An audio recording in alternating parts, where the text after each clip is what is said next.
سورہ احزاب کے مضامین چل رہے تھے۔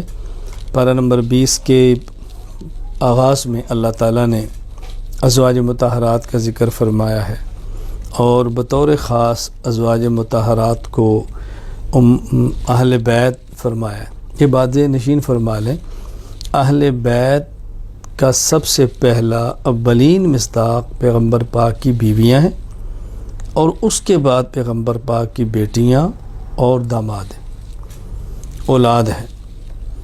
تو اہل بیت کا پہلا مصداق پیغمبر کی بیویاں ہیں، اور اللہ تعالیٰ نے اس آیت کے شروع میں پیغمبر کی بیویوں کو اہل بیت فرمایا، اور رسول اللہ صلی اللہ علیہ وسلم کی بیویوں کے ذریعے امت کو بات سمجھائی ہے کہ خواتین کو گھر میں رہنا چاہیے، بلا ضرورت باہر نہیں جانا چاہیے، ضرورت پیش آ جائے تو بند سور کے باہر نہ نکلیں، آواز کو یوں نہ نکالیں کہ جس سے بندے کے اندر رغبت پیدا ہو، یہ باتیں سمجھائی ہیں۔ اور پھر مرد عورت دونوں کے بارے فرمایا کہ جو اطاعت کرتے ہیں، نماز کی پابندی کرتے ہیں، روزہ رکھتے ہیں، شرمگاہوں کی حفاظت کرتے ہیں، ذکر کرتے ہیں، اللہ تعالیٰ سب کو اجر عطا فرمائیں۔ اور پردے کا فرمایا ہے کہ پردے کا بہت اہتمام کریں۔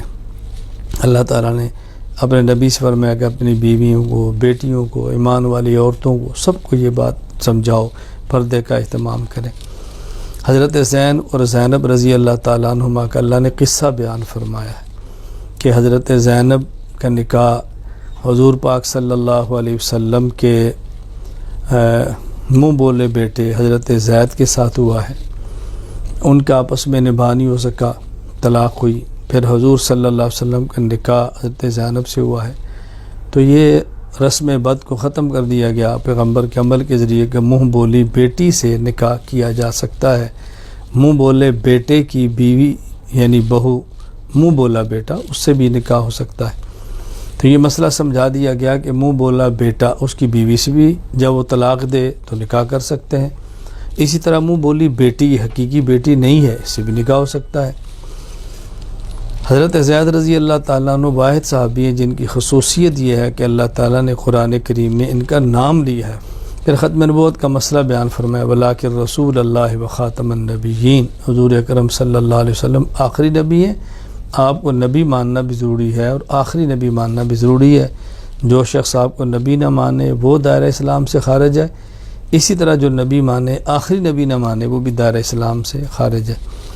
آگے پھر کچھ اجتماعی آداب بیان فرما دیے گئے ہیں کہ جس کا گھر ہو اس سے اجازت کے بغیر داخل نہ ہو، اگر کوئی دعوت پر بلائے دعوت کے بعد وقت ضائع نہ کرو، چلے جاؤ، اور غیر محرم سے کوئی چیز مانگو تو پردے کے پیچھے مانگو۔ یوں کچھ آداب بھی اللہ تعالیٰ نے اس سورہ احزاب کے آخر میں بیان فرما دی۔ سورہ سبا، سبا ایک ملک کا نام ہے، چونکہ سورت میں سبا کا ذکر ہے اس لیے سورت کا نام ہی سورہ سبا ہے۔ اس سورت میں قیامت کا ذکر، پھر اللہ تعالیٰ نے دلائل بیان فرمائے۔ توحید، رسالت اور قیامت، یہ تین عقائد ایسے ہیں جس کا اللہ تعالیٰ بار بار ذکر فرماتے ہیں، بار بار ذکر فرماتے ہیں، بار بار ذکر فرماتے ہیں۔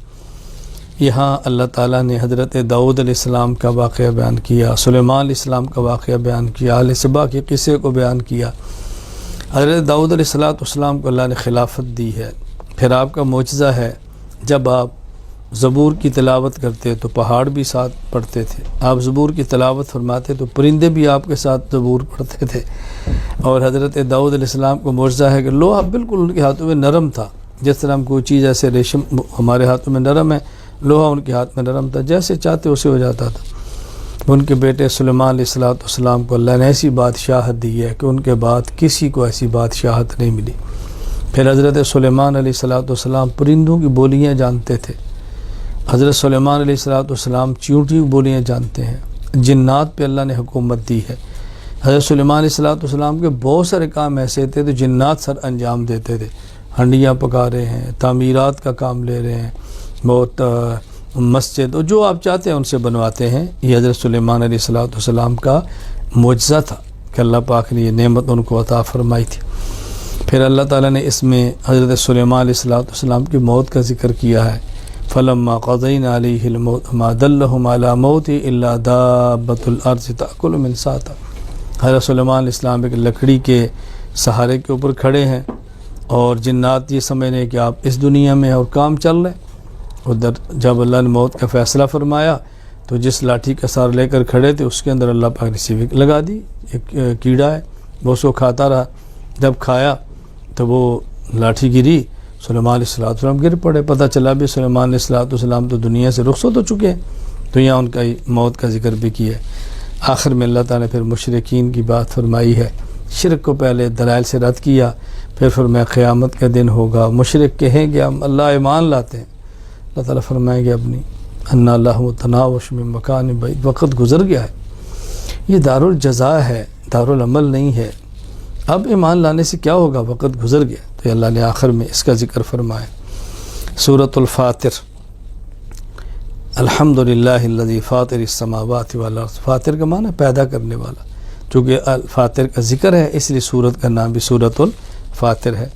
اللہ تعالیٰ نے اس میں توحید کے دلائل بیان فرمائے، شرک کا رد کیا ہے، دلیل کی طاقت کے ساتھ رد کیا ہے، اور پھر اس میں بطور خاص اللہ تعالیٰ نے ایک بات سمجھائی ہے، اللہ کا حلم ہے کہ اللہ فوراً مواخذہ نہیں فرماتے۔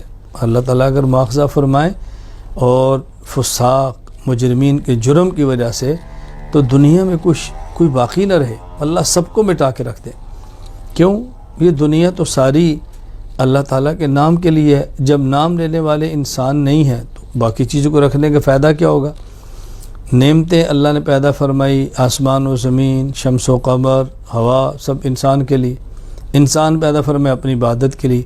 جب یہ عبادت نہیں کرے گا تو پھر چرند پرند سب چیزیں رکھنے کی ضرورت ہی نہیں ہے۔ تو اللہ کا حلم ہے کہ اللہ تعالیٰ تمہیں مہلت دیتے ہیں اور ایک وقت تک، اور اللہ تعالیٰ جب چاہے ختم فرمائے۔ پھر یہاں پارہ نمبر 22 کے آخر میں سورہ یاسین ہے، کچھ حصہ اس کا پارہ نمبر 22 میں مختصر سا، اور زیادہ پھر آگے پارہ نمبر 23 کے اندر آ رہا ہے۔ اللہ تعالیٰ ہمیں قرآنی ہدایات پر عمل کرنے کی توفیق عطا فرمائے۔